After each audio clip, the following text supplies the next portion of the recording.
Okay, welcome back. Hopefully you're on page 98 with me right now, talking about symptoms of heat-related illness. So some things to look for if you suspect your client might have a heat-related illness listed above. Heavy sweating, cold pale skin, fast weak pulse, nausea or vomiting, muscle cramps, tiredness or weakness, dizziness, headache, or feeling faint. Now, what do a lot of those symptoms have in common with something else? Heart attack, don't they?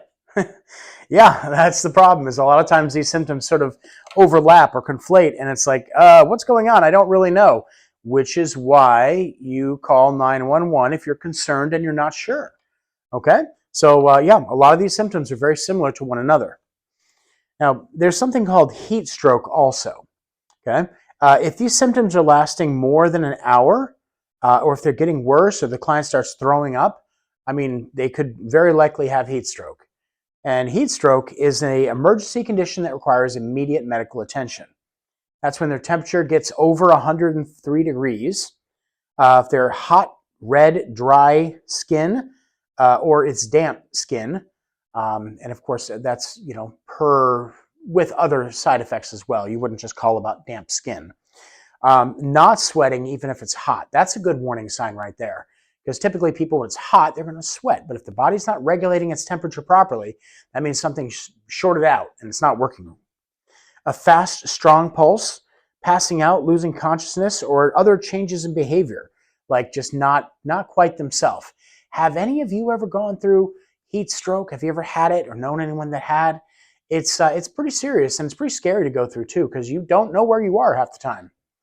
A lot of professional sports players, they suffer from heat stroke, especially playing in heavy temperatures with heavy gear on, and a lot of, you hear about that. So it's pretty common.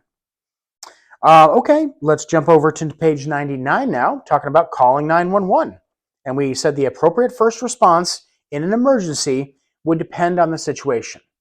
The first thing you're going to do is make sure that the person in the emergency situation is safe from taking on any additional harm. So if there's a fire, get them away from the fire, then call 911. If they're having a heart attack or a stroke and you see they're about to fall, well, help them to the floor first and help them get comfortable before you call 911.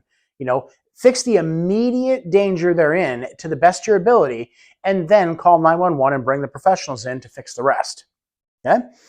Now, it says here calling 911 may feel scary or embarrassing, but it really shouldn't. The people at 911 are very, very nice. They're very kind. This is what they do. So if you have an emergency, don't be afraid to call. 911 it's there to help you. Okay? Never had a bad experience with it. I highly recommend it. 2 stars, 3 stars, 5 stars, however many stars I can give it. But yeah, be calling 911 in emergencies. When you do, though, it's important that you stay calm. Don't start shouting a bunch of stuff at the operator, because they can't do anything about it. Until they gather the information they need, they don't even know who to send. So make sure that when you call them, you take a deep breath, you get your facts in order, and then you give them the information they need as efficiently and as quickly as possible, but not rushing through it or interrupting them when they're trying to ask you questions. Remember, they're trying to gather information so they can help you. Stay on the phone with the dispatcher until they tell you to hang up. Okay? Even if you can't talk, it's still better to be on the phone with them, especially if you haven't given them all the information, because the dispatcher is trained to listen for things. They're also trained to trace the call. So if you weren't able to give them your exact location, they're going to be tracing the call and finding where you are. So stay on the phone even if you can't talk, or even if you can't, hold the phone to your ear, maybe put it in your pocket. You're like, I can't hold the phone right now. I have to help my client. I'm putting it in my pocket. Boom, stick them in your pocket. They can still figure out where you are. They can still hear things going on. You can still be shouting things to them as you're helping your client. Okay? It's an emergency. Think, prepare, and be smart. Okay? Keep emergency information next to the phone. I mean, obviously 911 is the first thing you'd call, but also knowing where, like you would bring your client in an emergency. Or if they ask you, okay, we have your information, but what's a landmark nearby? What's a cross street that's nearby? Something like that. Okay? Now, if the client's safe and the emergency is under control, you'd notify the client's emergency contacts once the emergency is basically over. paramedics are there. They're administering whatever they need to. They've got them in the hospital. They've got them in the ambulance. They're taking them to the hospital. At that point, you'd call the emergency contacts because now they need to be involved in this as well. And then at some point, you'd involve the members of the care team. Typically, a good policy to go by is to make sure you let your care team know within 24 hours of an emergency. That's an entirely reasonable amount of time to convey that information to your supervisor, to their doctor, to the case manager, whomever. And if you work for a good company, more often than not, they're going to handle a lot of this for you. So you just let your supervisor at the company you work for know, and that's about the extent of it. They'll contact the emergency contacts and take care of that for you. That's why they do what they do. All right? So make sure you follow good professional conduct, maintain professional boundaries, be prepared for emergencies, and support clients' independence and rights. Good summary, right? All right, let's flip over to the next page, page 100. We hit the 100 mark, and that's a checkpoint. So take a little bit of time, answer the questions in the checkpoint, either now or at the end of the chapter when I'm done talking, and just have that information filled in and ready to go when we talk about it in class, okay? So let's go ahead and jump over now to page 101, and we're doing lesson 2, mandatory reporting. A mandatory reporter is a person required by law to report suspected abuse, neglect, or financial exploitation of a vulnerable adult. This is anybody who works in any of these fields. I'm not going to read through them because there's 1,000 of them, but basically if you're sitting in this chair watching this video, you are a mandatory reporter. Whatever job you're doing this training for, it's going to be a mandatory reporter job. So know that. Then you've got neglect. Remember we talked about abandonment, neglect, abuse, and neglect. That's when the person responsible is failing to do what they're supposed to do, and the client comes to harm as a result of it, or even could come to harm as a result of it. So that's neglect. Those are 2 big keywords. Okay. It's important that you understand your role as a mandatory reporter and be aware of the risk factors and signs of mistreatment. Simple. Okay, over to page 102. So what is mandatory reporting? Well, it's when you have to, by law, report things like if you think the client is being harmed, if you don't feel safe in the client's home as a result of something going on there, and you feel like the client may be in danger from that as well. Physical or sexual assault, suspected or confirmed. Any kind of abuse, any kind of financial exploitation, whether you know it's happening or not, you're still required to report it. And then you let the investigator take care of looking into it. Just like if the client reports you for something, they have to look into it. They're going to come and they're going to investigate. They're going to say, your client said this happened. We need to investigate things. Just cooperate through the investigation, and if everything's fine, then we'll go ahead and clear the investigation. So it's just something that they have to do. It's part of the laws that are in place to protect the people in Washington State, but also you as well. Okay. Some risk factors that you might want to look for when thinking about reporting. There's no single pattern for abuse and who the abuser is, but there are tendencies that occur. Okay. For example, the abuser of the client is more often than not a family member or a spouse. Okay? Not often is the next door neighbor going to be the abuser of the client, but it happens. Not often would the teacher be the abuser of the client, but it happens. Not often would the caregiver be the abuser, but it happens. But more often than that, it's a family member or a spouse is the one doing the abusing. Okay? Abuse can take place in private homes and community care settings. There is no setting for abuse. It can happen anywhere. And vulnerable adults and children are at the higher risk for abuse because people who are abusers will look for vulnerable people who they think are too afraid to stand up to them or to say anything. They are the victims that are, taken advantage of. Now, the families and the abuse of the vulnerable adult. Okay?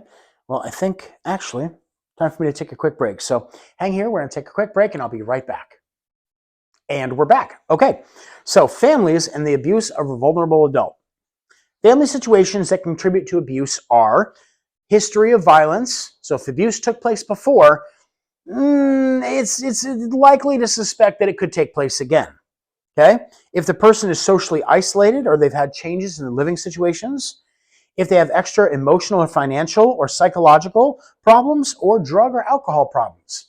These are all areas where abuse is more likely to occur. So when you're looking and saying, I suspect, you can use some of these little tenets to say, oh, because this is happening, it could be more likely. And then that's where you'd use your detective skills to figure out if this is something that you suspect enough that you feel like you should report it. You know? Mistreatment in residential facilities, as I talked about before, residential facilities are large structures with lots of people, and therefore you have lots of people who work there, and just by a numbers game, the more people you have working, the more likely one of them is going to just do something bad. That's how it works. You have a room full of 100 people and a room full of 10 people, you have a higher chance of one of those 100 people doing something bad than one of those 10 people doing bad. It's just numbers game. So residential facilities have larger client populations and more complex social relationships. And not just the residents, not just the faculty, but the residents as well. The people who live in these family homes and these residential homes. The clients may actually abuse the clients because, like I said, not everybody's roses and peaches, are they?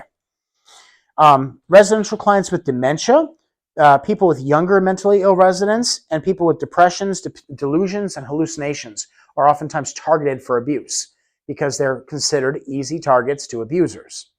Okay? All right, so nasty stuff. Let's go over to page 103 now. 103, recognizing some signs of abuse and neglect. Now, there's some signs that you can look for. If it seems like there's a problem, you'd obviously be looking deeper.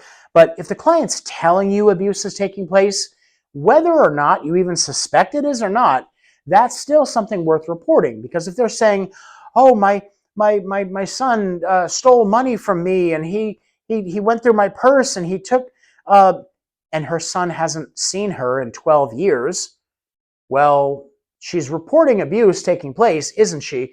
But you should be reporting it for a different reason, shouldn't you? So it's still worth listening to these reports of abuse so you can understand what they're thinking. Okay? If they're becoming frail, if they're having if you get like a nagging feeling that something's not right, or if things are happening that don't have an explainable cause, like bruises or things showing up on their body that they can't seem to explain, stuff like that. Now, we talked about abuse already. I'm going to briefly go through the different types of abuse. I don't have to go too much into detail on them, but I want you to take some time and read about each and every type of abuse if you feel like it's relevant to a situation you've come across before. We're going to talk more about the types of abuse in class. So the types of abuse are sexual abuse, and this, of course, is non-consensual sexual conduct. Okay, that's basically the gist of what it is. Okay, sexual conduct is considered unprofessional and it's considered grounds for termination in most situations, but it's not abuse.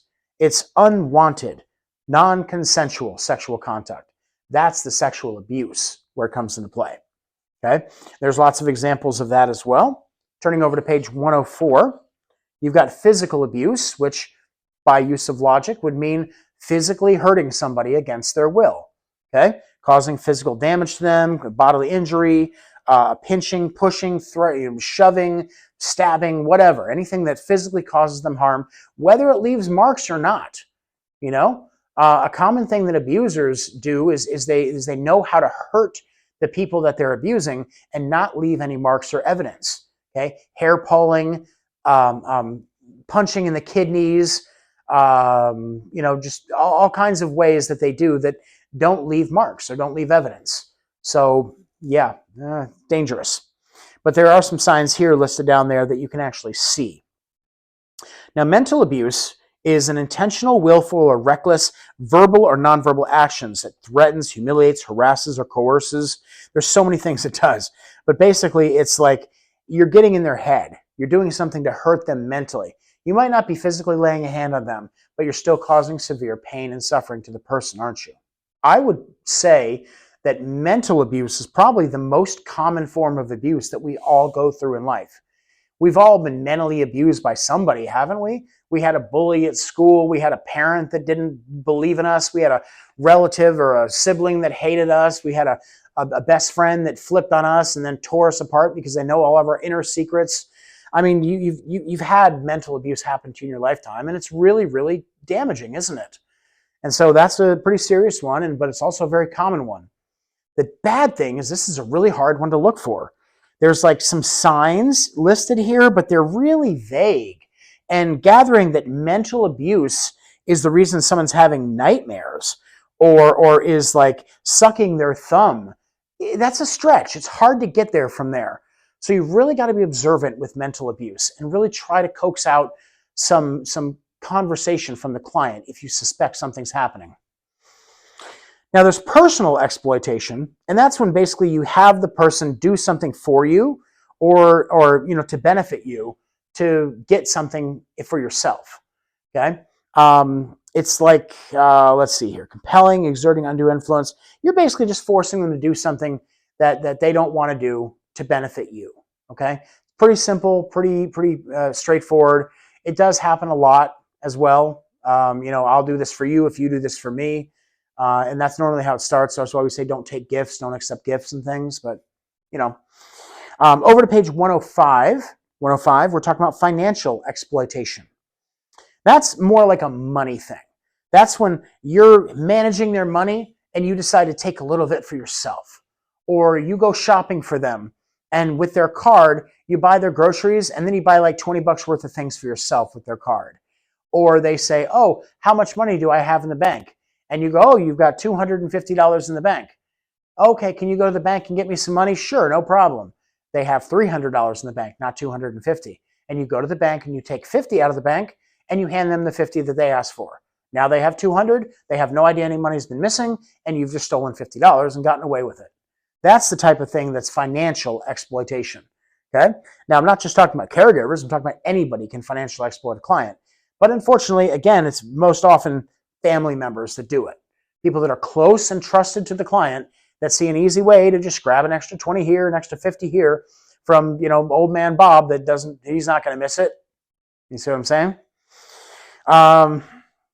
There's also lots of other ways to scam people. We can get into scams and things like that. We'll talk more about these in class. Then you've got neglect. And again, neglect, as I said before, you're there, you're just not providing care. You're there, but you don't care. All these different ways that you can see signs of neglect, untreated injuries, they can't find any of their assistive devices, maybe they've wet themselves or they've soiled themselves and no one's changing them, things like that. There's lots of examples. But neglect is pretty serious because obviously neglect of things that are the activities of daily living are especially detrimental. Okay? Over to abandonment now on page 106.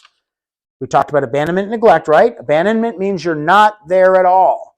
You just didn't show up to work today, and maybe not tomorrow, and maybe not this week. Maybe you planned a vacation, and you asked for that time off of work, and your supervisor said, no, you can't have that time off. We need you to cover your client for that time. And you said, well, I asked for vacation. I'm taking it. I don't care. You're guilty of abandonment, even though you're supposed to be able to have your vacations, and I believe everyone's supposed to have their time off. But you still can be guilty of abandonment if you have been told to be at work and you don't go to work for like a frivolous vacation reason. If you're sick, it's different. But, abandonment. So obviously that's the way abandonment can occur. But also if you're out with your client and you leave your client somewhere, that also can be abandonment. So you can't just be like, oh, my shift's over, but we're in the middle of shopping. Yeah, I know, but hey, it's 3:00. I got to go home. I'll see you later. And you just leave them in the wheelchair in the middle of Walmart. That's abandonment. So, obviously you've got to work around that. And maybe you have to call a supervisor. You have to call somebody if you're like running out of time on a shift and you have to leave. Then maybe you coordinate with the next caregiver. I don't know. You have to find a solution to it. But the best solution is to plan it so that doesn't happen. Okay? So think about some good planning processes. We'll come back here at the middle of page 106 and we'll talk about self-neglect. Okay, we're in the home stretch now. Looking over here, talking about self-neglect. Self-neglect's a really tricky one because how do you force someone to take care of themselves? You can do your job. You can make sure that they're fed and changed and clean and have, in a safe environment. But what happens when they just don't take care of themselves? Well, self-neglect is the failure of the person themselves, who's obviously not in a facility or anywhere that would have round-the-clock care, to provide themselves the goods and services needed for their own physical and mental health, which impairs their well-being. I don't mean they skip breakfast because they're not hungry, or they decide they don't want to take their medicine because it makes them feel nauseous. Those are different issues. And, given time, you might report those issues if they become something to be concerned for. I'm talking about a pattern of self-neglect that puts them in direct harm's way. The definition could include a vulnerable adult who's receiving services, someone in a home care agency, or an individual provider where the neglect is not a result of inaction of the agency. Okay? If the neglect is a result of the agency or the supervising authority, then that's neglect, not self-neglect. And the agency is responsible for that. They didn't send them a caregiver, and therefore they didn't get the care they needed. That's neglect. We're talking self-neglect. Self-neglect things are things like hoarding, not eating enough food or water, maybe living in hazardous or unsafe conditions, wearing the wrong kind of clothing, and I mean for the weather type or for the environment, not taking their meds, not getting adequate care. There's a number of different things other I could probably throw in there as well. You can probably think of lots of ways a person can not take care of themselves. How do we help somebody who's self-neglecting? Well, you want to figure out why it's happening. People don't typically self-neglect for fun. It's not enjoyable sitting all around all day in wet pants that you've peed in at 8 in the morning and it's now 5:30 in the evening and you haven't changed all day. It's not enjoyable. Okay? It's not enjoyable to not eat and then be hungry and have your stomach hurting because you haven't eaten all day. There's a reason those behaviors take place. Often it's a need that's not being met. So you want to figure out what's happening. You want to make sure you're keeping doctor's appointments, okay? Because a lot of times the doctors are going to be able to identify things that are problems that maybe you wouldn't be able to identify. Make routines and try to make sure we keep the routines, keep to those social functions, and get other family members and members of the care team involved as well, okay? The more people involved in the assistance and the help and the safety and well-being of the client, the more likely it is that they'll cave into peer pressure and do whatever it is they need to do in order to stay healthy and wealthy and wise, right? Someone's not eating and their whole family is standing around them going like, Mom, come on, you got to eat. Hey, I made your favorite dinner. Grandma, please, I want you to eat. It's going to be a lot more effective, won't it? Than just one person nagging at them, hey, eat your biscuits. All right, let's look over at page 107 now. Hopefully, all those forms of abuse, they make sense. You understand what they are, and you can differentiate between which ones are which. You don't have to have all those examples of abuse memorized, but you do need to know the difference between financial abuse, sexual abuse, mental abuse, physical abuse. You have to know the differences and be able to explain it in your own words a little bit. Okay? That's the gist of what's required to pass the test, if you will. Now, making a report. Well, how do we report this if there's abuse going on? There's a phone number here. It's the DSHS's End Harm hotline, okay? 1-866-END-HARM. Easy to remember.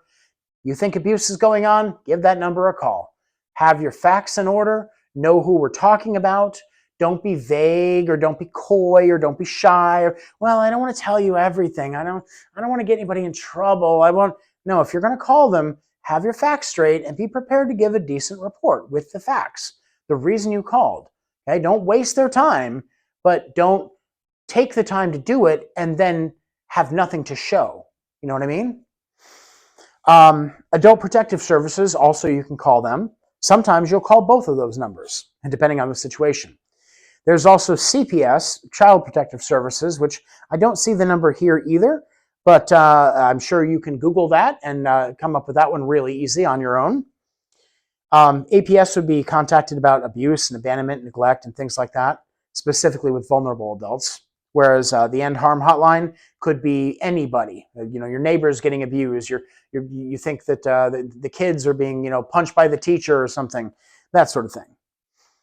And there's also a complaint hotline, or I guess not a hotline, but a unit. And you could call that if you have somebody who's living in a facility that you think is in trouble. Because remember, those facilities are held to different standards. Online reporting is also available. You can just pop on the old internet and go to that website, the dshs.wa.gov, also report adult abuse. Okay, then you can file the report. If you're not really good on the phone, or you don't feel like, I don't really want to talk to somebody about, okay, file the report digitally, file it online. Type out your report in a couple of, clear, easy to read sentences and shoot that on over. You'll get a response. Okay. Also, if you work for a company, an agency or an organization, if you will, you'd have to report the abuse to them too, wouldn't you? So you'd report it to your supervisor, and then they would almost definitely say something like, thank you for reporting that. We're going to get that looked into. I need you to go ahead and write up a report with the details you just told me. So good idea to have that report written as quickly as you can before you even call in some cases, so you have it ready to go, right? You don't need anyone's permission to make a report. If you ever call your supervisor and say, I feel like abuse is taking place, I'm worried, blah, blah, blah, and they start talking about it and they say, no, don't report it. Just don't say anything. Let us deal with it. We'll do it ourselves. That's not how it's supposed to work. Okay? If the agency already knows the abuse is taking place and they say, there is an investigation underway at this time, we know the abuse is taking place, please write up a report detailing the abuse you witnessed so we can add it to the report, then that would be an instance where you probably wouldn't need to contact the authorities about the abuse because there are already an investigation under works. Now, the likelihood that that agency is going to lie to you about that is, like, do they want to end their own company? Are they tired of being employed? Because that's easily a fireable offense. So they're not going to lie to you about it if it's going on. So if they tell you, yep, that was already reported by the last caregiver too, there's a report on file, there's an investigation being done, I'll put you in touch with the investigator and you can talk to them directly. Then okay, you don't have to report it to all these organizations. You just add yourself into the investigation and give your feedback. Okay, so good, common sense. Your name will be confidential, and understand that your report is in good faith. You will not be blamed if there is no abuse. No one will say, oh, you wasted our time. Your client is not allowed to retaliate against you. I'm not going to say that they don't, because obviously people are going to do what people do. But I will say that you can't be retaliated in any legal way. No one can fire you or fine you or dock your pay or any kind of way that's legal, okay? They can retaliate illegally against you, in which case you now have a complaint. You have a grievance, don't you? So there are things to protect you as well. And finally, some things that you do need to make sure you know. You need the name, address, and age of the person you think is being harmed. You need to know what's happening to the best of your ability and be able to explain it in a good way. And you should be able to know who you think is doing the harm, okay? If you don't know this, then you don't know it. But if you know it, don't hide it. Let them know so they have something to go off of. You're not a tattletale. You're protecting someone's safety. Okay? And then, of course, your information as well. Your name, your address, a way they can reach you. Okay? So that's making a report. Hopefully that makes good sense. Let's jump over to page 108 now. In summary, abuse of vulnerable adults is a serious but common crime. A lot of abuse goes unreported, and a home care aide is a mandatory reporter and must report suspected abuse whenever and wherever they think it has taken place. Okay? So this wraps up the end of the module. Okay? You did great. Now I want you to go ahead and jump into this little checkpoint again. I want you to answer these checkpoint questions, and we're going to discuss them in class because, hey, we got to fill that class time somehow, don't we? And then I want you to go over and do the module review. Answer the questions, don't cheat, and we'll discuss these and see which ones you got right, which ones you got wrong, and which ones we got to review. So thanks for joining me for Module 5. Had a great time with you. I'll see you back here for Module 6. Party on.